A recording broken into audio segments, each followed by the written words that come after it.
Hello guys, and welcome back to another episode of Tea Tuesday. I know you guys love this series. We're gonna get into it. Today we are talking a bunch of stuff that I am super excited for. First of all, we're gonna be talking Baby Yoda, the cutest thing on the planet. I love Baby Yoda. We're talking how he got banned from the internet.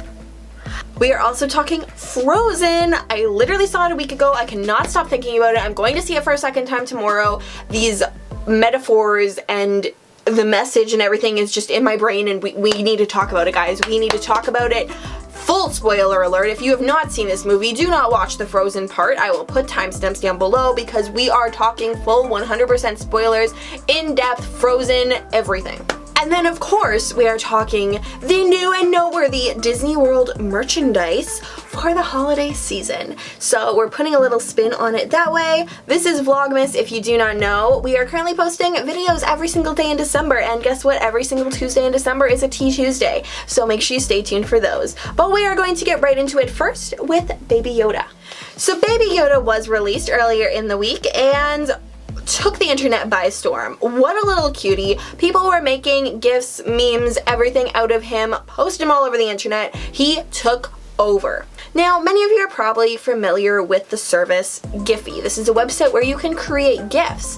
Now, what happened was Giphy was very unsure about the copyright policies surrounding Baby Yoda, and rightfully so. Disney has been pretty well known in the past to take some action against copyright. They don't like it, I don't blame them, but Giphy just wanted to, be sure. So all of a sudden, all these GIFs of Baby Yoda disappeared off the internet, and everyone was outraged. They just wanted to post this cute little Baby Yoda.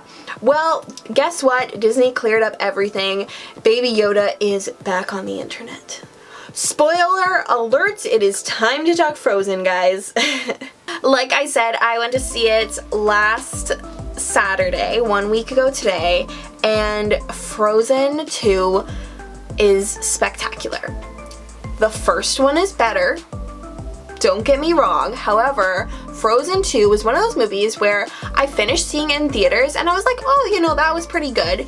And then, the next day I really couldn't stop thinking about it, so I put the soundtrack on, and then the next day I still couldn't stop thinking about it, and the next day I, still couldn't stop thinking about it, and for the last week, I cannot stop thinking about it. Frozen 2 is mind-blowing. The little metaphors they put in there are amazing. Some of the quotes are Frozen 2 has brought back all the feelings of Frozen 1. It is, once again, very top tier on my list of favorite Disney movies. I need to rewatch Frozen 1 now. I'm going to see Frozen 2 again tomorrow, and I may go see it a third time in theaters. It's one of those things where, everything just registers a little bit later. Maybe it's just me, but you see something and you're like, haha, that's funny, and then you think about it later and you're like, oh my god, that was so cleverly thought out, that line is so good, oh my gosh. So we're going to talk about some of those things. First off is probably the one that I have been thinking about the absolute most, and that is Elsa's hair transformation. So in the very first Frozen movie, we see Elsa at her coronation ceremony with her hair all done up, all very tight, bobby pinned in, all that stuff, and transitioning that into later in the movie when she's singing Let It Go, she brings it down into this very loose, beautiful French braid. Now, already we have the metaphor there of her, letting it go. This continues as the movie Frozen 2 starts with Elsa as she's traveling, and she puts her hair down in a ponytail, further letting go of the braid aspect as she's learning more about her past, as she's finding her true self. By the end of the movie, Elsa has her hair completely down. There is no braid, there is no ponytail, there is nothing. She looks gorgeous, and she's let go of everything. She found her place. She's found where she's supposed to be, and it's so perfect. It's so deep. It's so subtle. I can't get over it. We also need to talk about Krista's love for Anna. I found that whole engagement, I found the whole way Kristoff went about the engagement multiple times to be absolutely hilarious. It was a great side storyline to keep a very light humor aspect to it, and everyone was kind of wondering, when's he finally gonna do it? When's he finally gonna do it? I mean, it was kind of obvious it was gonna happen at the end of the movie. However, it was very cute to see how he got so nervous around Anna when he was about to ask her. I found that to be adorable. Also, the song he sang was I know a lot of people found it cheesy. It was kind of funny, but just like, it just really shows how much he loves her, and it's a huge contrast to the fact of Hans in the first movie, who she just, you know, you can't marry a man you just met, blah blah blah blah blah. And it definitely shows, and I think it's so important to show to little girls, little boys, that it adds a very realistic aspect of how over these 6 years they really did fall in love with each other, and they really did create something that is true love. And when Kristoff says his love is not fragile, that is the most perfect line, and it just really helps form this narrative that they will do anything for each other, and their love is so deep and their love is so real. And I think that's so important, because their love isn't just based off of looks or those first couple days that they knew each other, like in so many other Disney movies they are, and this is something that really is true love. I feel like Anna is getting a lot of, not hate, but people are definitely going for Elsa, you know, power, girl power a lot more. But I think what Anna did is so important. After she thought Olaf was gone and Elsa was gone and she moved on, she knew she had to do the right thing. And I think that's so important. I could only imagine how soul-crushing that must have been to lose two people who were so important and watch Olaf literally disappear in front of her eyes in this place, and she thought Kristoff had left at this point, and there's so much that she had just lost, yet she still wants to do the right thing for Arendelle.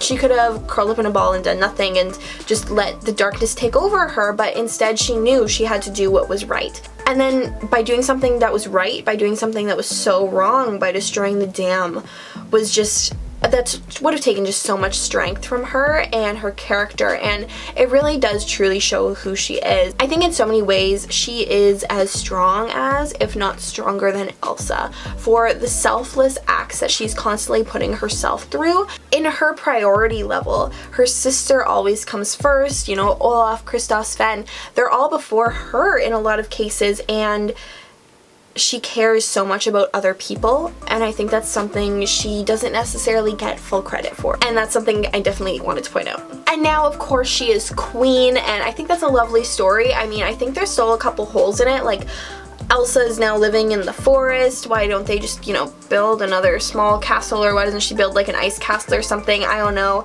I mean, maybe she wants to live out in the forest, that's totally up to her, but I don't know. I think there also could have been a little bit more struggle there about Elsa leaving the castle. Her and her sister have lived there forever, and now she's just not living there anymore. That's a huge, huge step. And Anna becoming queen was just another huge step. So I think that part of the movie could have been explored a lot more, but I'm still very happy with the outcome of it. Of course, with this, they have changed the outfits and the hairstyles of Anna and Elsa in the parks. Everyone was complaining because of backlash due to the fact that they released these a day before the movie came out. Everyone's like, oh my gosh, it's a huge spoiler. I like this tweet right here, which is basically just saying, get over it and move on.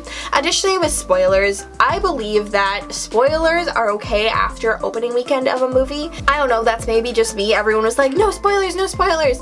You can get off the internet for like a week if you're not going to be able to see it for another week. That's totally your call if you don't want to see spoilers. But in the end, spoilers don't really wreck a Disney movie. Sure, maybe a couple little things.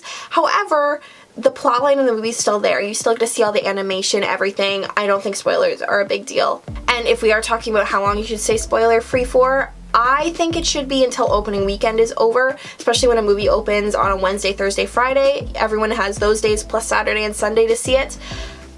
If you disagree with me, that's totally fine and that's totally up to you, but that's how long I wait to post spoilers.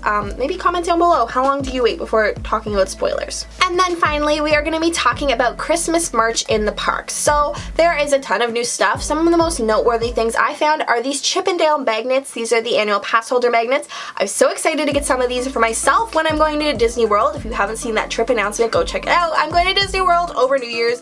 I'm very excited. Disney also came out with a line of onesies, which are adorable. I love every single one of them. Are they going to be practical for me to purchase? No, might I end up purchasing one anyway?